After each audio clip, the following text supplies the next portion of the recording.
محترم سامعین، 17 رمضان المبارک کو روزے کی حالت میں جب محمد کریم صلی اللہ علیہ وآلہ وسلم نے اعلان فرمایا، وہ اعلان کیا تھا کہ اے میرے صحابہ، مدینہ منورہ کی سرزمین پہ ہم مشورے کے لیے صحابہ کرام موجود ہیں۔ محمد کریم صلی اللہ علیہ وآلہ وسلم نے کیا ارشاد فرمایا کہ اے میرے صحابہ،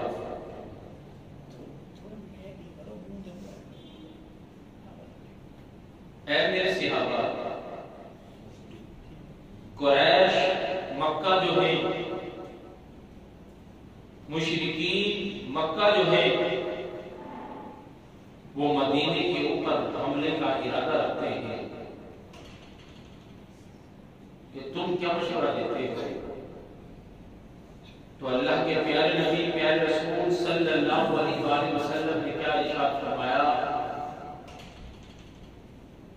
کہ تمہارا کیا رد عمل ہے؟ اب انصاری صحابہ کی جو نمائندگی کرنے کے لیے کھڑے ہوئے وہ حضرت سعد بن معاذ رضی اللہ تعالیٰ عنہ تھے۔ عرض کی یا رسول اللہ، ہم نے آپ کو نبی مانا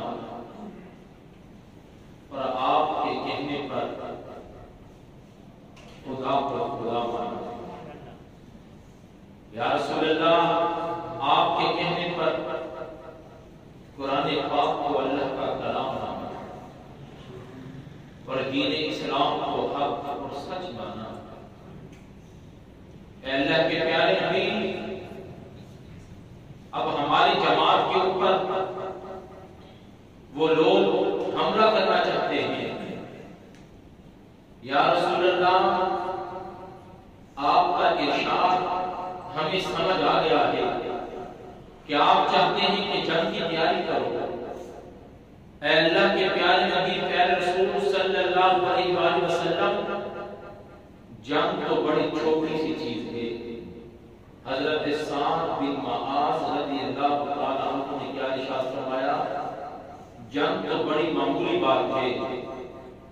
یا رسول اللہ، یعنی میں رب کی عزت کی قسم کھا کر کہتا ہوں اور سارے انصار صحابہ کی نمائندگی کرتے ہوئے کہتا ہوں کہ اگر آپ ہمیں سمندر میں کود جانے کا حکم دیں تو ہم ذرا بھی نہ سوچیں، سمندر میں کود جائیں۔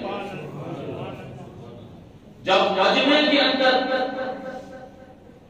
محمد کریم صلی اللہ علیہ وآلہ وسلم نے جنگ کا اشارہ دیا تو سعد بن معاذ نے یہ پہلا خطبہ دیا۔ پورے صحابہ کے مجمع کے اندر جو ایمانی قوت بڑھی اور جو جذبہ اور جو بلبلہ پیدا ہوا، حضرت سعد بن معاذ کی تقریر کے اوپر وہ دیکھنے کی عرض کی یا رسول اللہ،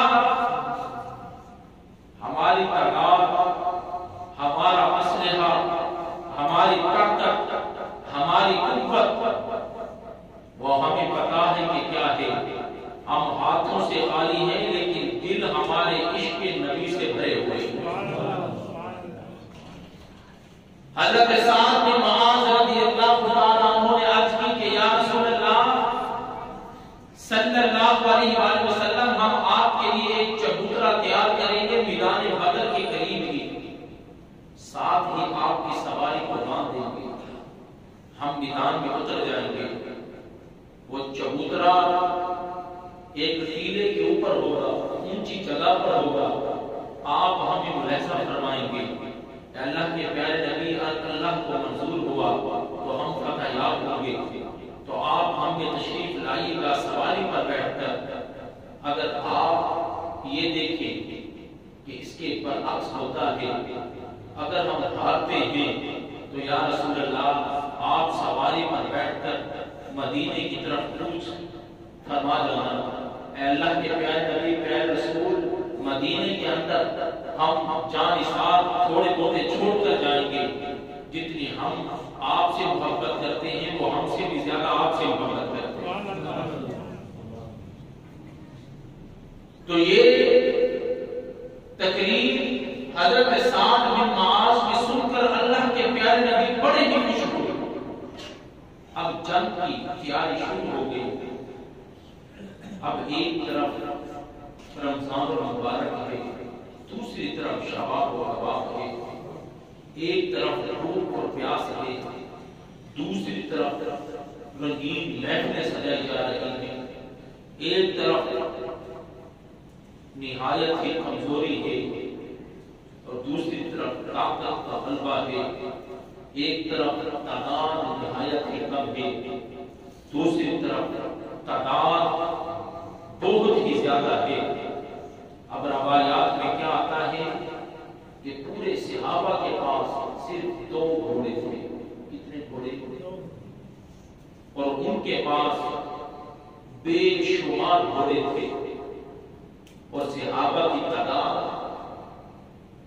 وہ 313 ہے، اور ان کی تعداد اب 1000 ہے،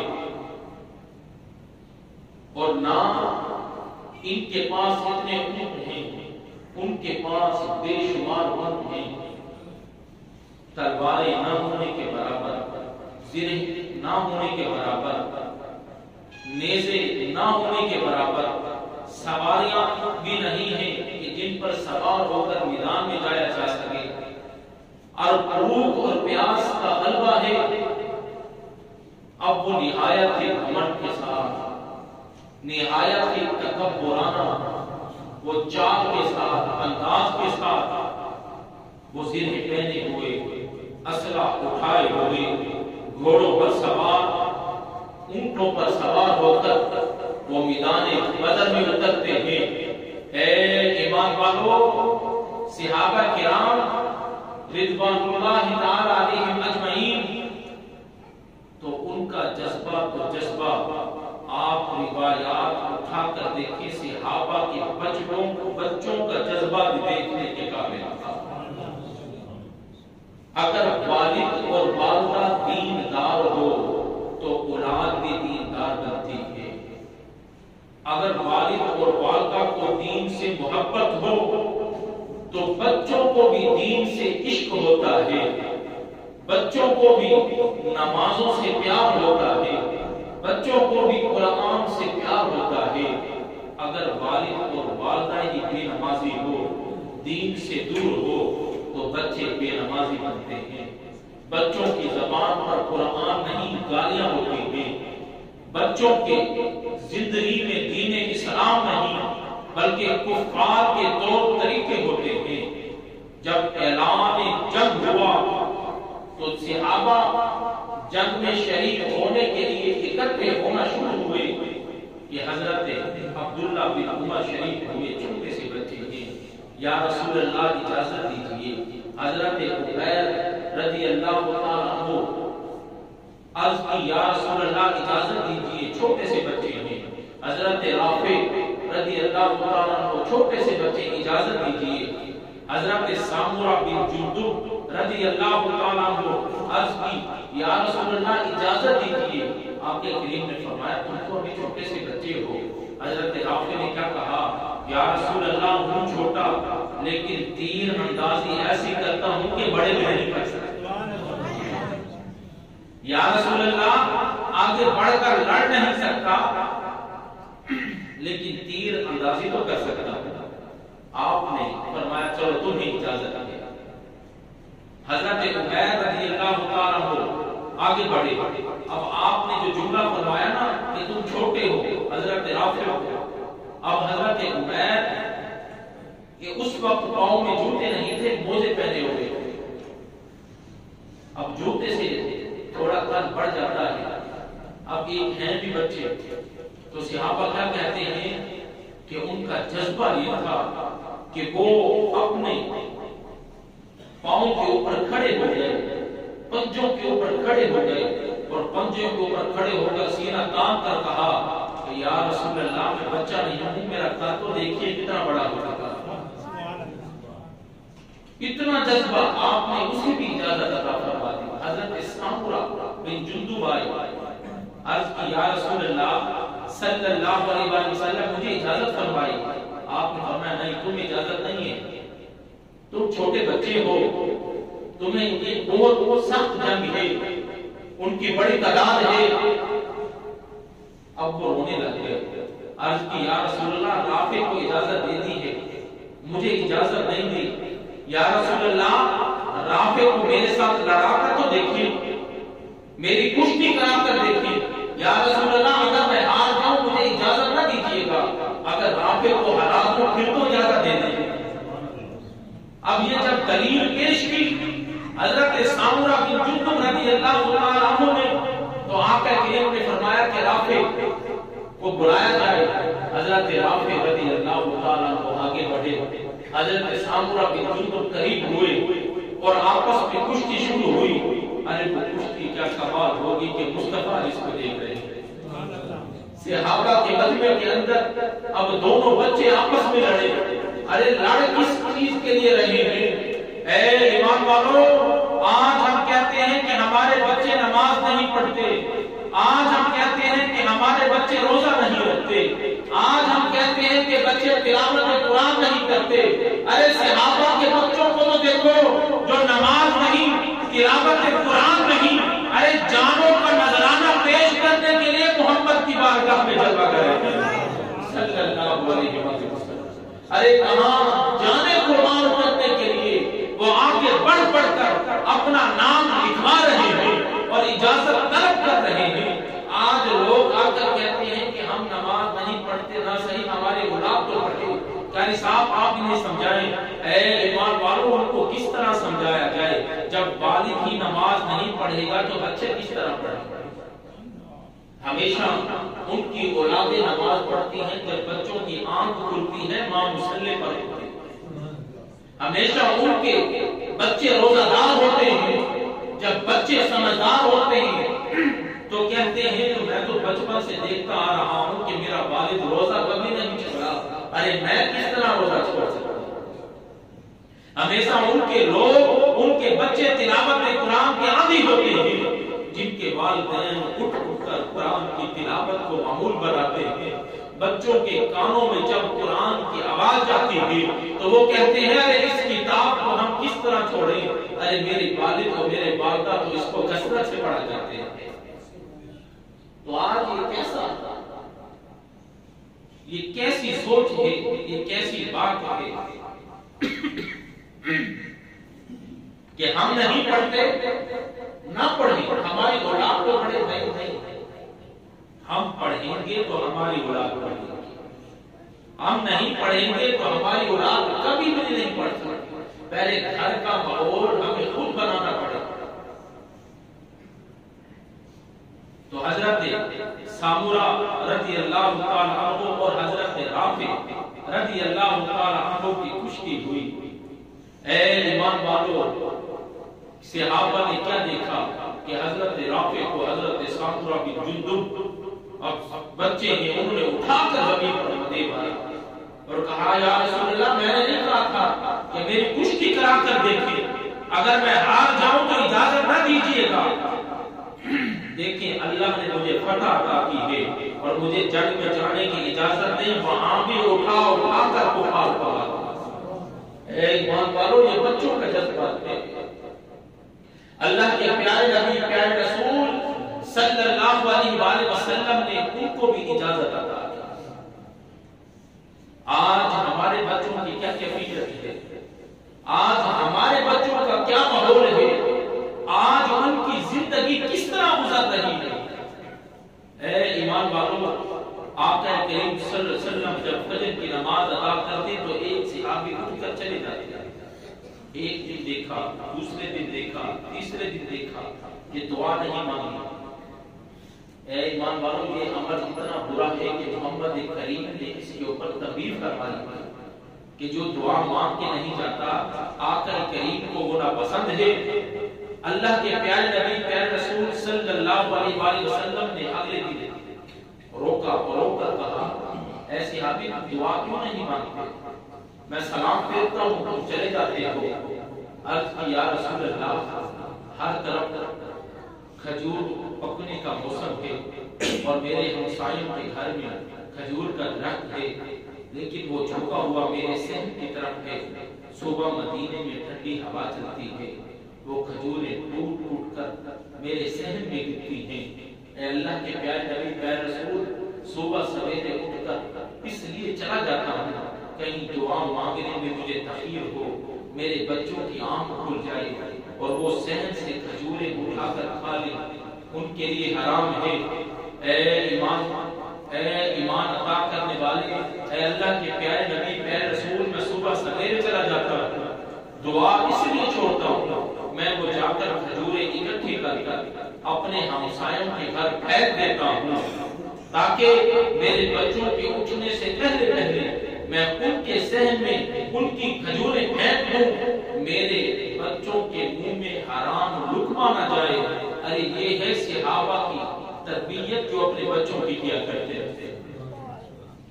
آج ہمارے بچے یہ ٹرالیاں یہ ٹرک جا رہے ہوتے ہیں اوپر، یہ گنے وہ لے کر جا رہے ہوتے ہیں، تو بچے توڑ کر لاتے ہیں، کہتے ہیں بابا جان ہم یہ توڑ کر لائے، ہم چپکی دے کر کہتے ہیں واہ جی واہ میرا بیٹا تو جوان ہو گیا، اب چلتی سواری میں سے اس نے گنے توڑنے شروع کر دیا، واہ جی واہ وہ تو شیر ہو گیا۔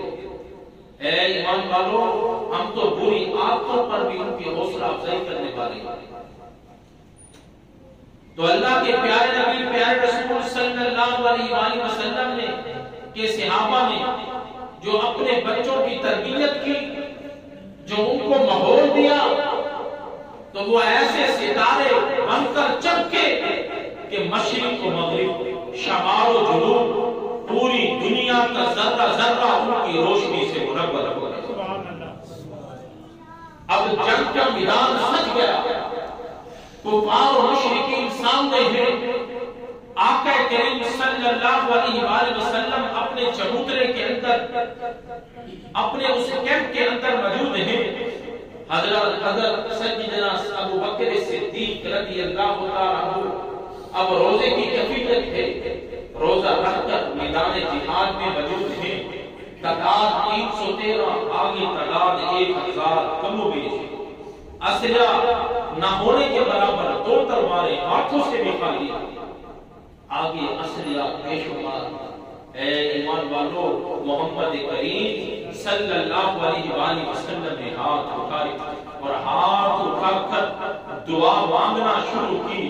اے ایمان والو، اللہ کے پیارے نبی نے یہ ہمیں اشارہ دے دیا کہ اللہ کو ہر وقت چاہے طاقت کم ہو چاہے طاقت زیادہ ہو، تم میدان میں اتر کر رب کو یاد کرو۔ میدان میں اترنا تمہارا کام ہے، فتح یاب کرنا رب کا کام ہے۔ ابھی جنگ شروع نہیں ہوئی، سیدنا حضرت ابوبکر صدیق رضی اللہ تعالیٰ عنہ عرض کرتے ہیں کہ یا رسول اللہ بس کیجئے، رو رو کر داڑھی مبارک آنسوؤں سے بھیگ گئی ہے۔ محمد کریم صلی اللہ علیہ وسلم نے ہاتھ اتنے بلند کیے کہ آپ کے کندھوں سے بھی ہاتھ اوپر چلے گئے اور آپ رو رو کر دعا کر رہے ہیں کہ یا اللہ یہ مٹھی بھر مسلمان تیرے دین کی سر بلندی کے لیے بدر کے میدان میں اتر چکے ہیں، یا اللہ ان کی مدد فرما۔ حتیٰ کہ اتنے ہاتھ بلند ہوئے کہ آپ کی وہ کالی کملی جو آپ کے کندھوں پر تھی وہ نیچے گر گئی۔ حضرت سیدنا صدیق اکبر نے وہ اٹھائی اور عرض کی یا رسول اللہ تو بس کیجئے۔ اللہ رب العزت نے قرآن پاک میں ارشاد فرما دیا، محمد صلی اللہ علیہ وآلہ وسلم کے ہاتھ اٹھے، رب نے قرآن میں آیت اتاری، استغیثون ربکم اذ تستغیثون ربکم انی ممدکم بألف من الملائکۃ مردفین۔ اللہ رب العزت نے کیا ارشاد فرمایا کہ ہم آپ کی مدد کریں گے۔ وہ مدد کیسی ہوگی؟ وہ مدد اس طرح ہوگی کہ ہم آسمانوں کے دروازے کھول دیں گے، 1 نہیں، 2 نہیں، 3 نہیں، 100 نہیں، 50 نہیں، بلکہ بِأَلْفٍ مِّنَ الْمَلَائِكَةِ مُرْدِفِينَ، ہم آسمانوں سے 1000 فرشتے آپ کے صحابہ کے لیے، ان کی مدد کرنے کے لیے آسمانوں سے اتاریں گے، اور وہ ایسی مدد کریں گے کہ صحابہ کو فتح یاب کر دیں۔ اے ایمان والو، صحابہ کہتے ہیں کہ ابھی ہم نے ہاتھ نہیں اٹھائے تھے کہ کفار اور مشرکین پر ہاتھ اٹھائیں، ان کو ضرب لگائیں۔ ہم نے کیا دیکھا کہ کفار اور مشرکین کی گردنیں ٹوٹ ٹوٹ کر نیچے گر رہی ہیں، کٹ کٹ کر نیچے گر رہی ہیں، اٹھ اٹھ کر وہ نیچے مارے جا رہے ہیں۔ ہماری سمجھ میں کچھ نہیں آتا تھا کہ ہم تو کچھ کر بھی نہیں رہے اور یہ کیا ہو رہا ہے۔ ارے یہ کچھ نہیں ہو رہا تھا، محمد مصطفیٰ کی دعا سے کر رہے تھے۔ اے ایمان والو، آج بھی اگر وہ جذبہ پیدا ہو جائے، آج بھی اگر وہ صحابہ کے طور طریقے پر عمل جاری ہو جائے، اور آج بھی ہم اپنے بچوں کی اس طرح تربیت کریں جس طرح صحابہ نے کی تھی، تو علامہ اقبال نے کیا فرمایا کہ آج بھی مدد کے لیے آسمانوں سے فرشتے اتر سکتے ہیں۔ صرف ہمارے ایمان کی بات ہے، یقین کامل کی بات ہے، صرف دل تبدیل کرنے کی بات ہے۔ آج بھی وہ وقت دور نہیں ہے کہ ہم دعا مانگے، رب ہماری دعاؤں کو بھی قبول فرمائے۔ مولا ایسا جذبہ اور ایسی بچوں کی تربیت کرنے کی ہم سب کو توفیق عطا فرمائے۔